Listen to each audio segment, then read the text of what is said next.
Hello students, good morning to all of you. पिछले video में हमने आपको मानव नेत्र की संरचना के बारे में पढ़ाया था, जो आपके समझ में आया है या नहीं आया है आप लोगों ने नहीं बताया हमें।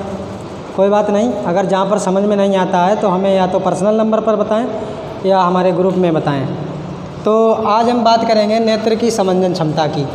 तो नेत्र की समंजन क्षमता हालांकि आपके कोर्स से हटा दी गई है, हालांकि छोटी है इसलिए हम बता दे रहे हैं कि नेत्र की समंजन क्षमता क्या होती है। यानी कि मानव नेत्र और नेत्र में एक लेंस होता है जिसे द्वितल लेंस होता है, वो पारदर्शी ऊतकों का बना होता है। तो उसी के अंतर्गत आती है हमारी नेत्र की समंजन क्षमता।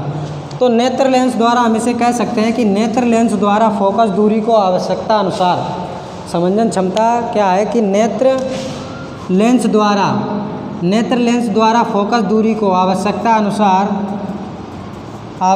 अनुसार परिवर्तित करने की क्षमता को नेत्र लेंस की समंजन क्षमता कहते हैं। यानी कि आवश्यकता अनुसार कम या ज़्यादा करने की क्षमता को समंजन क्षमता कहते हैं।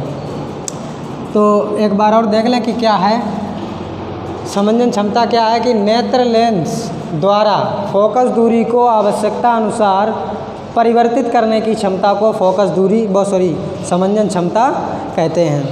अब अगला जो बात करेंगे हम दृष्टि दोष की। दृष्टि दोष, तो दृष्टि दोष क्या होते हैं कि कभी कभी मानव नेत्र की समंजन क्षमता क्षीण हो जाती है। क्षीण का मतलब होता है नष्ट हो जाती है। तो मानव नेत्र की समंजन क्षमता क्षीण हो जाने के कारण व्यक्ति को दूर या पास स्थित वस्तुएं स्पष्ट दिखाई नहीं देती हैं। इसे दृष्टि दोष कहा जाता है। दृष्टि दोष कई प्रकार के होते हैं। नंबर 1 निकट दृष्टि दोष, नंबर 2 दूर दृष्टि दोष,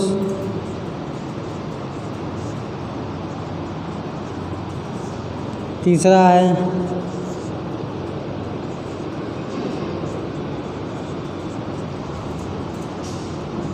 जरा दूर दृष्टिता, वर्णांधता। सही है, बहुत सारे होते हैं। तो हम बात करते हैं सबसे पहले निकट दृष्टि दोष की। तो निकट दृष्टि दोष क्या होता है कि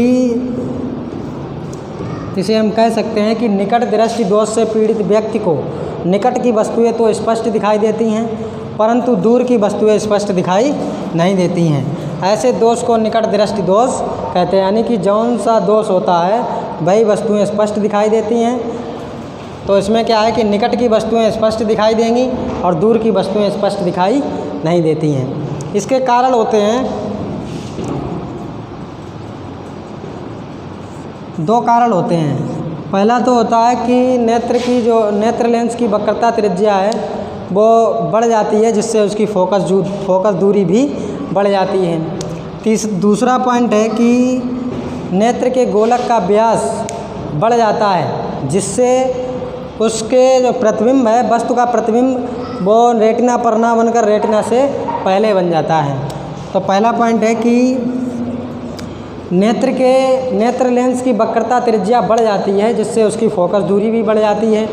दूसरा है कि नेत्र के गोलक का व्यास बढ़ जाता है, जिससे उसका वस्तु का प्रतिबिंब रेटिना पर ना बनकर रेटिना से पहले बन जाता है।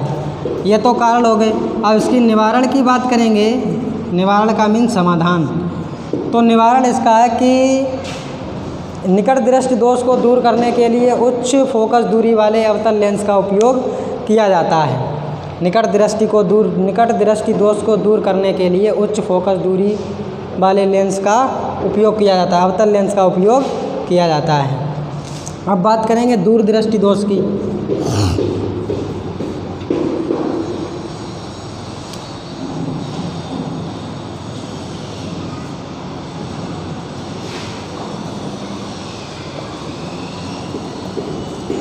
दूर दृष्टि दोष क्या होता है कि दूर दृष्टि दोष से पीड़ित व्यक्ति को दूर की वस्तुएं तो स्पष्ट दिखाई देती हैं, परंतु पास की वस्तुएं स्पष्ट दिखाई नहीं देती हैं। ऐसे दोष को दूरदृष्टि दोष कहते हैं। दूर की वस्तुएं स्पष्ट दिखाई देती हैं परंतु पास की वस्तुएं स्पष्ट दिखाई नहीं देती हैं। ऐसे दोष को दूरदृष्टि दोष कहते हैं। इसके भी कारण होते हैं।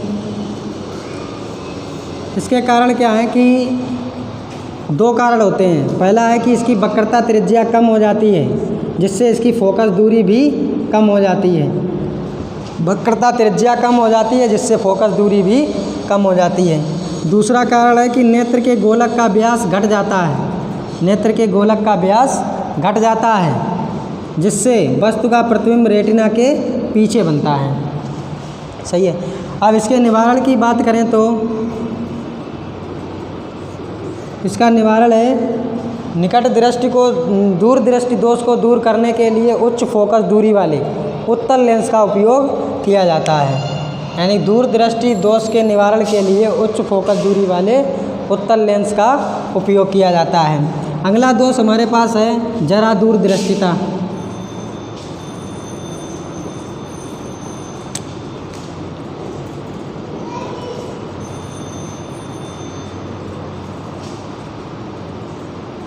जरा दूरदृष्टिता क्या है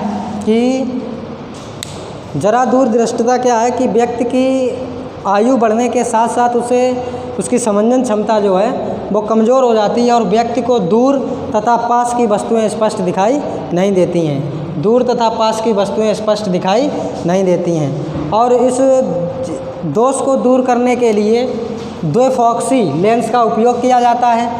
द्विफॉक्सी लेंस का उपयोग किया जाता है जिसमें ऊपर की ओर अवतल होता है और नीचे की ओर उत्तल लेंस लगा होता है। सही है। जरा दूरदृष्टिता को दूर करने के लिए द्विफॉक्सी लेंस का उपयोग किया जाता है जिसमें ऊपर की ओर अवतल लेंस जो दूर की वस्तुओं को स्पष्ट देखने में सहायता करता है और नीचे की ओर उत्तल लेंस लगा होता है जो पास की वस्तुओं को देखने में सहायता करता है। अब अगले दोष की अगर बात करेंगे तो वर्णांधता है।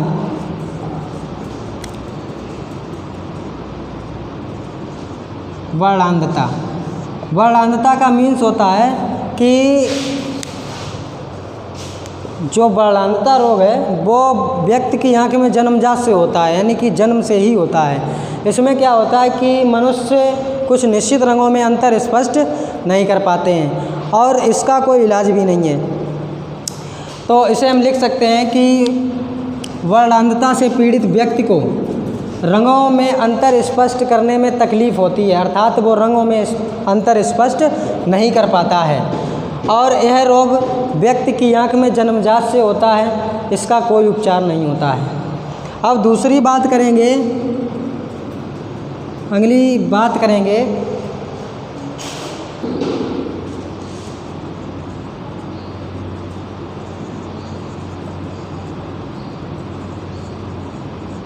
अबिंदुकता।